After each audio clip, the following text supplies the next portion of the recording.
বন্ধুরা, সপ্তাহের প্রথম দিনের খেলার খবরে আমি মৌসুমী রয়েছি আপনাদের সঙ্গে। শুরু করছি আজকের খেলা আর খেলা।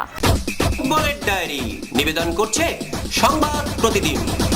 ওমানের বিরুদ্ধে আন্তর্জাতিক ফিফা ফ্রেন্ডলিতে সন্দেশ জিঙ্কানের নেতৃত্বে দুর্দান্ত প্রত্যাবর্তন ঘটেছে ভারতীয় দল। সেই ম্যাচে 10 জন ফুটবলারের জাতীয় দলের জার্সিতে অভিষেক হয়েছে। প্রথম একাদশে ছিলেন 6 ফুটবলার, পরিবর্তন হিসেবে নেমেছিলেন আরো 4 জন। আজ ভারতের প্রতিপক্ষ সংযুক্ত আরব আমিরশাহী। দ্বিতীয় আন্তর্জাতিক ফ্রেন্ডলি প্রস্তুতির ফাঁকেই দলের তরুণ ফুটবলারদের উচ্ছ্বসিত প্রশংসা করলেন সন্দেশ। ভারতের সিনিয়র দলের হয়ে সন্দেশের অভিষেক হয়েছিল 2015 সালের নেপালের বিরুদ্ধে। 2018 রাশিয়া বিশ্বকাপের যোগ্যতা অর্জন পর্বে সেই প্লে অফ ম্যাচেও আবারও 6 ফুটবলারের অভিষেক হয়েছিল। সেই স্মৃতি এখনো উজ্জ্বল সন্দেশের মনে। ভারতীয় ফুটবলকে অন্য উচ্চতায় নিয়ে যাওয়া সুনীল ছেত্রীকে এশীয় ফুটবল মহল কোন চোখে দেখে তা প্রমাণ হলো। রতি মহারথীদের পিছনে ফেলে এএফসি কাপে সর্বকালের সেরা পুরস্কার জয়ের দৌড়ে জায়গা পেলেন ভারতীয় ফুটবল দলের অধিনায়ক। করোনা ভাইরাসকে হারিয়ে স্বাভাবিক জীবনে ফিরে আসা সুনীল দেশের ফুটবল মানচিত্রে যে কতটা অপরিহার্য তা বোঝা গেল আরো একবার। এএফসি কাপের সর্বকালের সেরা 3 স্ট্রাইকার নির্বাচনের জন্য 13 জনের একটি প্রাথমিক তালিকা প্রকাশ করা হয়েছে। সেখানে ভারত তথা বেঙ্গালুরু এফসি অধিনায়ক সুনীল ছেত্রীর নাম রয়েছে, যা অতি সম্মানজনক বলে মনে করছেন দেশের ফুটবল প্রেমীরা। এএফসি কাপের সর্বকালের সেরা 3 স্ট্রাইকার কে হবেন তা ঠিক করতে ভোটিং এর ব্যবস্থা করেছে এশিয়ান ফুটবল কনফেডারেশন। ভোটদানে অংশ নেওয়া হবে। একই সঙ্গে এএফসি কাপের সর্বকালের সেরা একাদশ এবং সেরা গোলও নির্বাচন করা হবে বলে জানানো হয়েছে। অনূর্ধ্ব 17 মেয়েদের ফুটবল বিশ্বকাপের পাশাপাশি আগামী বছর এশিয়ান কাপও হবে ভারতে। 2022 সালে মেয়েদের এশিয়ান কাপের কেন্দ্র ঘোষণা করলো এএফসি। তবে কলকাতায় কোনো ম্যাচ দেয়নি এশীয় ফুটবলের নিয়ামক সংস্থা। 2022 সালের 20 জানুয়ারি শুরু হবে প্রতিযোগিতা, চলবে 6 ফেব্রুয়ারি পর্যন্ত। মুম্বাই, আহমেদাবাদ এবং ভুবনেশ্বরে হবে ম্যাচগুলো। ক্রিকেটের ডায়েরি। কয়েকদিন ধরে ক্রিকেটে সফট সিগন্যাল নিয়মের বিরুদ্ধে সরব হয়েছিলেন বিরাট কোহলি। ভারত অধিনায়কের আবেদনের পরই বিষয়টি নিয়ে গভীরভাবে চিন্তাভাবনা করে বড়সড় সিদ্ধান্তের কথা ঘোষণা করলো ভারতীয় ক্রিকেট কন্ট্রোল বোর্ড। জানিয়ে দেওয়া হলো, চলতি বছর আইপিএল এর সফট সিগন্যালের কোনো নিয়ম থাকবে না। থার্ড আম্পায়াররাই যাবতীয় সিদ্ধান্ত নিতে পারবেন। ইংল্যান্ডের বিরুদ্ধে টি-20 সিরিজের সময় সফট সিগন্যাল নিয়ে প্রশ্ন তোলেন ক্ষুব্ধ কোহলি। সূর্যকুমার যাদবকে ক্যাচ আউট দেন ফিল্ড আম্পায়ার, কিন্তু রিপ্লে ভিডিও দেখে মনে হয়েছিল বলটি মাটিতে ড্রপ খেয়ে সামনের হাতে পৌঁছায়। তবে সফট সিগন্যালের গেরোয় উপযুক্ত প্রমাণের অভাবে ফিল্ড আম্পায়ারের সিদ্ধান্তে শিলমোহর দেন থার্ড আম্পায়ার। এবার তাই আসন্ন আইপিএল এর নিয়ম বদল ঘটানোর সিদ্ধান্ত নিল বিসিসিআই। চোটের কারণে আগে ইংল্যান্ডের বিরুদ্ধে চলতি ওয়ানডে সিরিজ থেকে ছিটকে গিয়েছিলেন। আইপিএল এ খেলা নিয়েও তৈরি হয়েছিল সংশয়। এবার জানা গেল আসন্ন আইপিএল এ নামতেই পারছেন না শ্রেয়স আয়ার। অর্থাৎ নতুন কোন অধিনায়কের নেতৃত্বে এবার টুর্নামেন্টে খেলবে দিল্লি ক্যাপিটালস।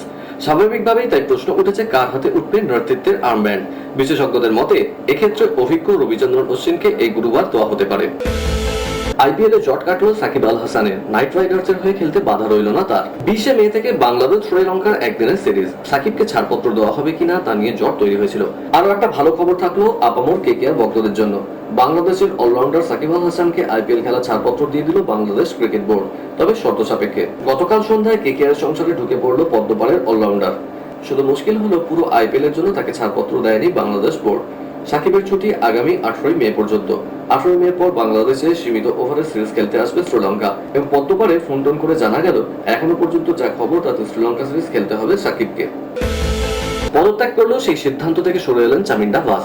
শ্রীলঙ্কার প্রাক্তন এই পেসার ছিলেন জাতীয় শিবির জোড়ে বোলারদের উপদেষ্টা। নানা বিষয়ে বোর্ডের সঙ্গে মতপার্থক্য তৈরি হয়েছিল, তার জেরেই দায়িত্ব থেকে সরে দাঁড়িয়েছিলেন। বোর্ডের সঙ্গে আলোচনা হয়, বোর্ড সূত্র দাবি করে আলোচনায় বিতর্ক মিটে গিয়েছে, চামিন্ডা আবার আগের দায়িত্বই সামলাবেন। এবারের আইপিএল এর জন্য উন্মোচিত হলো গতবারের চ্যাম্পিয়ন মুম্বাই ইন্ডিয়ান্স দলের নতুন জার্সি। এই বিশ্বের 5 প্রয়োজনীয় বস্তু পৃথিবী, জল, আগুন, বাতাস এবং আকাশকে এই জার্সিতে বিশেষ করে প্রাধান্য দেওয়া হয়েছে। দলের এক মুখপাত্র জানিয়েছেন, মুম্বাই ইন্ডিয়ান্স তাদের মূল্যবোধ এবং দলীয় দর্শনকে তুলে ধরেছে নতুন জার্সির মধ্যে। 9 এপ্রিল মুম্বাইয়ের প্রথম প্রতিপক্ষ Royal Challengers Bangalore. KRK news media প্রযোজিত সাপ্তাহিক বিনোদনমূলক অনুষ্ঠান বিনোদন.com দেখুন প্রতি শনিবার ঠিক রাত 10:15 আপনাদের প্রিয় চ্যানেল ভিশনে। পুনেতে ভারতকে দ্বিতীয় ওয়ানডে ম্যাচে 44 ওভারের মধ্যে হারিয়ে দেওয়ার সুবাদে আইসিসি ক্রিকেট বিশ্বকাপ সুপার লিগ টেবিলে 1 নম্বরে উঠে গেল ইংল্যান্ড। তাদের পয়েন্ট এই মুহূর্তে 8 ম্যাচে 40। 8 নম্বরে রয়েছে ভারত, 5 ম্যাচে মোট পয়েন্ট 19।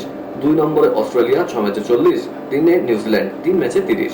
ইংল্যান্ডের বিরুদ্ধে দ্বিতীয় ওয়ানডে হেরেও আইসিসি ক্রিকেট বিশ্বকাপ সুপার লিগ তালিকায় ভারতের অবস্থানের পরিবর্তন হয়নি। 8ম স্থানে অবস্থান করছে বিরাট কোহলিরা। 5টি ম্যাচের মধ্যে 3টি ওয়ানডে হেরে যাওয়ায় টিম ইন্ডিয়ার পয়েন্ট 19। তাদের নেট রান রেট -0.331। স্নায়ুর চাপ সামলেই বাজিমাত। টান লড়াইয়ের পর ইংল্যান্ডের বিরুদ্ধে তৃতীয় একদিনের ম্যাচে জয় ছিনিয়ে নিল ভারত। পেশাদার দলগত পারফরমেন্সে ভর করে ইংল্যান্ডকে 7 রানে হারালো টিম ইন্ডিয়া। সেই সঙ্গে 3 ম্যাচের রুদ্ধশ্বাস সিরিজ 2-1 ম্যাচের ব্যবধানে জিতে নিল বিরাট ব্রিগেড। 4 বছর পর প্রথমবার ইংরেজদের বিরুদ্ধে সিরিজ জয়ের হ্যাট্রিক করল ভারতীয় দল। অধিনায়ক হিসেবে নিজের 200তম আন্তর্জাতিক ম্যাচ স্মরণীয় করে রাখলেন অধিনায়ক কোহলি। এই দিন আরো একবার 17 রানের পার্টনারশিপ করেন তারা। ধাওয়ান 67 এবং রোহিত 37 রানের ইনিংস খেলেন। 104 রানের এই জুটিতে টিম ইন্ডিয়া দুবার ওপেনার নতুন রেকর্ড মালিক হয়ে গিয়েছেন।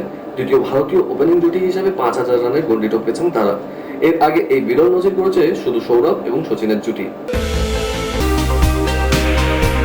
টুকরো খবর নিবেদন করছে ড্যাফোডিল। প্রতিভা বাছাইয়ের দায়িত্বে পিটি উষা। জুনিয়র নির্বাচক মণ্ডলীর চেয়ারম্যান করা হলো এই কিংবদন্তি অ্যাথলেটকে। কমিটিতে রয়েছেন বাংলার সোমা বিশ্বাসও। সিনিয়র নির্বাচক মণ্ডলীর শীর্ষে গুরবচন সিং রান্ধাওয়া। কমিটিতে রয়েছেন বাংলার জ্যোতির্ময় শিকদার।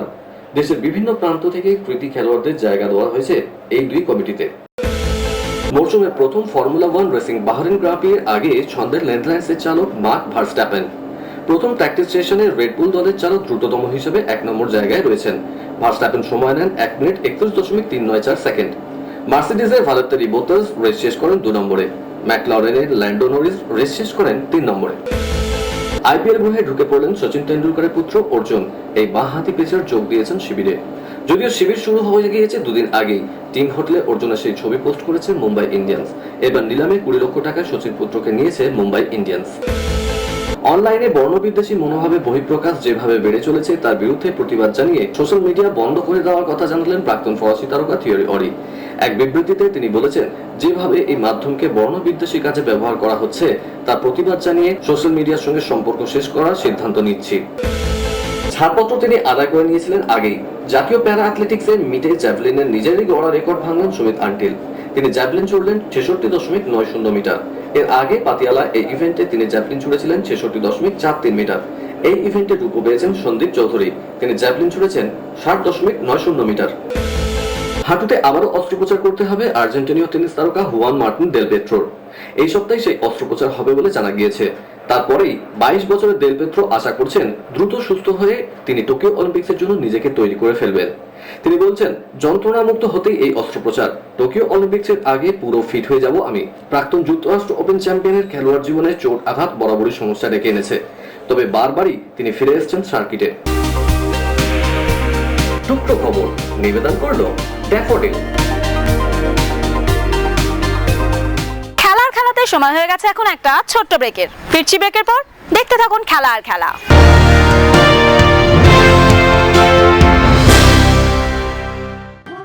বাংলা আধুনিক গানের জনপ্রিয় শিল্পী ঝুমকি সেন।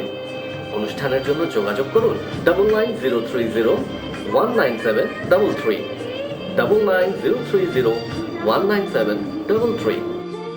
কেআরকে নিউজ মিডিয়া প্রযোজিত সাপ্তাহিক বিনোদনমূলক অনুষ্ঠান বিনোদন.com দেখুন প্রতি শনিবার ঠিক রাত 10:15 আপনাদের প্রিয় চ্যানেল ভিশনে। ব্রেকের পর ফিরে এলাম খেলা আর খেলাতে। বিদেশের ডায়েরি। দাপুটে জয় হাসিলের মাধ্যমে 2022 সালের কাতার বিশ্বকাপে গ্রুপ শেষে পৌঁছে গেল জার্মানি, ইংল্যান্ড, ফ্রান্স এবং ইতালি। প্রতিযোগিতার অন্য গ্রুপের ম্যাচে জয় হাসিল করেছে স্পেন। সুইডেন এবং পোল্যান্ডেরও সঙ্গী হয়েছে বড় জয়।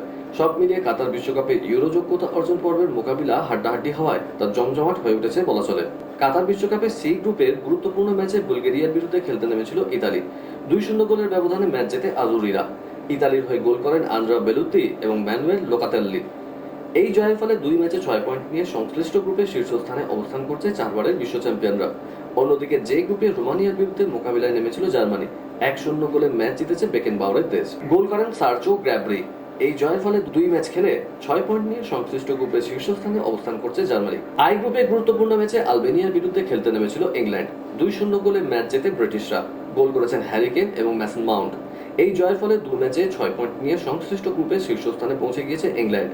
কাতার বিশ্বকাপের জি গ্রুপের গুরুত্বপূর্ণ ম্যাচে কাজাখস্তানকে হারিয়েছে ফ্রান্স। বিশ্ব চ্যাম্পিয়নদের হয়ে গোল করেন ওসমান দেম্বেলে এবং মালি। 2 ম্যাচ খেলে 6 পয়েন্ট নিয়ে গ্রুপ তালিকার শীর্ষে পৌঁছে গিয়েছে ফ্রান্স। গ্রুপ বি ম্যাচে জর্জিয়াকে 2-1 গোলে হারিয়েছে স্পেন। জয়ী দলের হয়ে গোল করেছেন ফেরন তোরেস এবং ড্যানি ওমোলো। কাতার বিশ্বকাপের যোগ্যতা অর্জন পর্বে গুরুত্বপূর্ণ ম্যাচে বড় জয় পেয়েছে সুইডেন এবং পোল্যান্ডও। যথাক্রমে কোসোভো এবং আন্ডোরাকে তারা 3-0 গোলে হারিয়ে দিয়েছে। সব মিলিয়ে জমে উঠেছে মোকাবিলা। আগামী 11 জুন ইউরো কাপে ইতালি ঘরের মাঠে খেলবে তুরস্কের বিরুদ্ধে। সেই ম্যাচে দর্শকদের খেলা দেখার সুযোগ দেওয়া হবে বলে জানিয়েছে ইতালি ফুটবল সংস্থা। ফেডারেশন প্রেসিডেন্ট গ্যাব্রিয়েল গ্রাভিনা বলেছেন, এখনই বলতে পারছি না কত দর্শককে খেলা দেখার অনুমতি দেওয়া হবে, তবে গ্যালারি ফাঁকা থাকবে না। ফিফা বিশ্বকাপ যোগ্যতা অর্জন পর্বের ম্যাচে লাইন্সম্যান হিসেবে বড় ভূমিকা পালন করলেন এক মহিলা। ফিলাডেলফিয়ার 32 বছরের ক্যাথরিন নেসবিটকে দেখা গেল কানাডা বনাম বারমুডা ম্যাচে, যে ম্যাচে কানাডা জিতেছে 5-1 গোলে। বিশ্বকাপ যোগ্যতা অর্জন পর্বের ম্যাচে এই প্রথমবার কোনো মহিলা রেফারিকে এই দায়িত্ব পালন করতে দেখা গেল। কলকাতার ডায়েরি। কলকাতার দুই প্রধান আইএসএল চলে যাওয়ায় স্বাভাবিকভাবেই জৌলুসীন হয়ে পড়েছে এবারের আই লিগ। তবে টুর্নামেন্ট যতই জৌলুসীন হোক, চ্যাম্পিয়ন কিন্তু ঠিক হলো সেই শেষ দিন এসেই। আই লিগ জিততে কড়া টক্কর হলো গোকুলাম কেরালা, ট্রাউ এফসি এবং চার্চিল ব্রাদার্সের মধ্যে। শেষ পর্যন্ত অবশ্য ট্রাউকে 4-1 গোলে হারিয়ে 29 পয়েন্ট নিয়ে চ্যাম্পিয়ন হলো গোকুলাম। রাউন্ড গ্লাস পাঞ্জাবকে 3-2 গোলে হারিয়ে সমসংখ্যক পয়েন্টে টুর্নামেন্ট শেষ করলেও হেড টু হেডে পিছিয়ে থাকায় রানার্স ওই সন্তুষ্ট থাকতে হলো চার্চিল ব্রাদার্সকে। খেলা আজকের মতো এই পর্যন্তই। আবার দেখা হবে আগামীকাল ঠিক এই সময় এই চ্যানেলে। টাটা।